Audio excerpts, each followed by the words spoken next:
ഇന്ന് നമ്മുടെ പരിപാടി എന്താണെന്ന് വെച്ച് കഴിഞ്ഞാൽ നമ്മൾ എപ്സൈഡ് എന്ന് പറഞ്ഞ ബൈക്കിൻ്റെ ക്ലച്ച് അസംബ്ലി ഫുള്ള് മാറ്റണം, റീപ്ലേസ് ചെയ്യണം. അപ്പോൾ നമ്മുടെ പുതിയ ക്ലച്ച് പ്ലേറ്റും അസംബ്ലിയും വാങ്ങിച്ചിടുന്നുണ്ട്. ഇതാണ് പ്രഷർ പ്ലേറ്റ്, ഇത് ക്ലച്ച് പ്ലേറ്റ്. അപ്പോൾ നമ്മളെല്ലാം ക്ലീൻ ചെയ്തെടുത്തിട്ടുണ്ട്.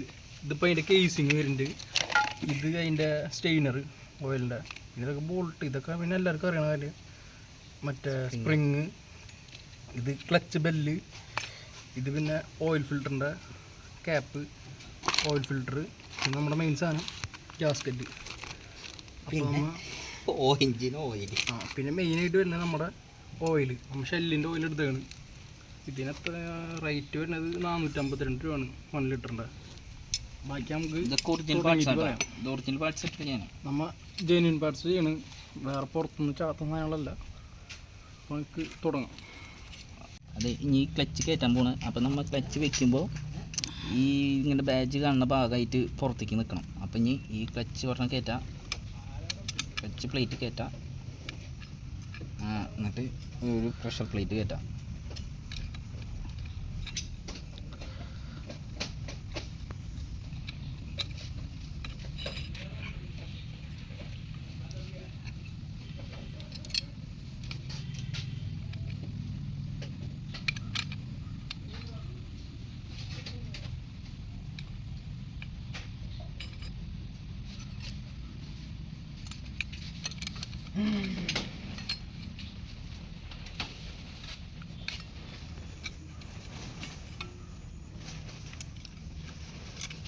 ഇത് ഫുള്ള് സെറ്റ് ചെയ്തു, ക്ലച്ച് കയറിയിട്ടാണ്. ഇനി ഇതുമേ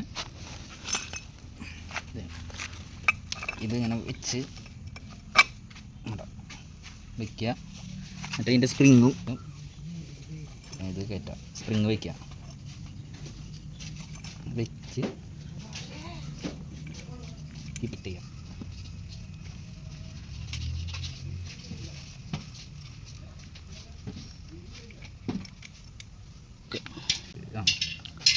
സ്ക്രൂ ടൈറ്റ് ചെയ്യാം.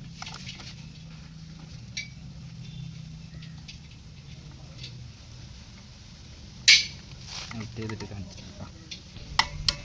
വലിയ പ്രഷറിൽ ടൈറ്റ് ചെയ്യണ്ട കേട്ടോ, ഫുൾ ടൈറ്റ് ചെയ്ത് എല്ലാം ഒരേപോലെ ടൈറ്റ് ചെയ്തോളൂ കേട്ടോ. ഇനി ഇത് ഫുള്ള് ടൈറ്റ് ചെയ്യാം, വലിയ ടൈറ്റ് കൊടുക്കരുത്. എൻ്റെ എത്തുമ്പോൾ നിൽക്കും, അത്ര ടൈറ്റ് കൊടുത്താൽ മതി. വലിയ ടൈറ്റ് കൊടുത്താൽ അതിൻ്റെ ഇത് പൊട്ടിപ്പോരും, പിന്നെ ആകെ പണിയാവും. അത് നോക്കി ചെയ്തോളൂ.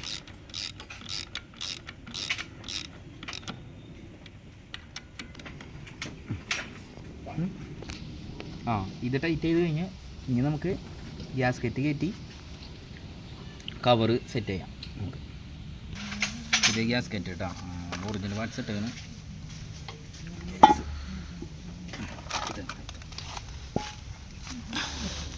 ഗ്യാസ്കറ്റ് സെറ്റ് ചെയ്തിട്ടുണ്ട്. ഇനി നമ്മൾ ഈ ഫിൽറ്റർ ഊരിയിട്ട് ക്ലീൻ ചെയ്തോളൂ. നമ്മളെ ഓയിലിൻ്റെ കരടുകളൊക്കെ ഇതിലുണ്ടാവാം, അപ്പോൾ അതൊന്ന് ഊരുമ്പോൾ ക്ലീൻ ചെയ്തിട്ടോളൂ.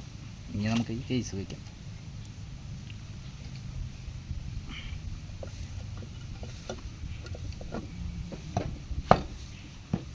ഇനി ഇത് വെച്ച്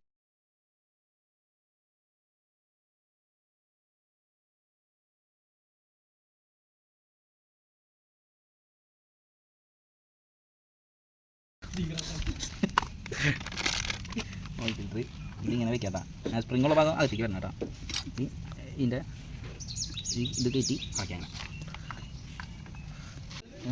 ഉപ്പ്